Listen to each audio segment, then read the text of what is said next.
ఐక్యత కొరకు పాల్ గరికిముక్కలకు సహకరిస్తా పలు బాప్టిస్ట్ మిషనరీలు.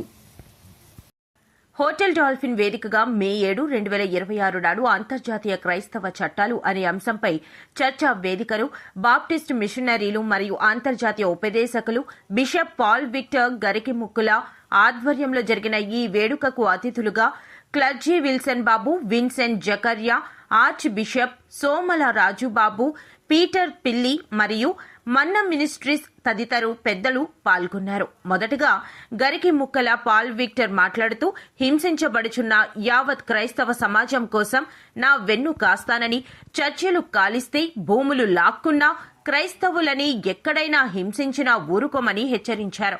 భారత రాజ్యాంగ విలువలను కాపాడుకుంటామని ఈ సందర్భంగా అన్నారు. గరికిముక్కల భావాలను సమర్థిస్తూ బిషప్లు, మిషనరీలు కలిసి పనిచేస్తామని అన్నారు. మా బలాన్ని కూడా అందిస్తామని మన్నా మినిస్ట్రీస్ పెద్దలు తెలిపారు. త్వరలోనే క్రైస్తవ సమాజానికి మతం మార్పు వ్యతిరేక చట్టాలపై అవగాహన శిబిరాల ఏర్పాటు చేస్తామని పలువురు వక్తలు తెలిపారు. భారతదేశంలో ఉన్న క్రైస్తవ అసోసియేషన్స్ అన్నింటినీ బలపరుస్తామని, ప్రతి ఒక్కరూ దేవుని ప్రార్థన చేసి అన్ని మహిమకరంగా జరిగేటట్లు గరికిముక్కల ప్రార్థనలు కోరారు.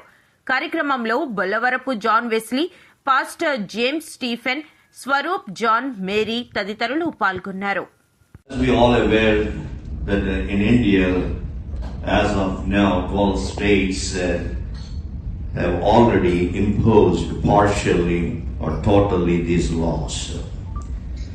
Number 3, provide training programs on constitutional and legal rights to those who are unaware in rural areas.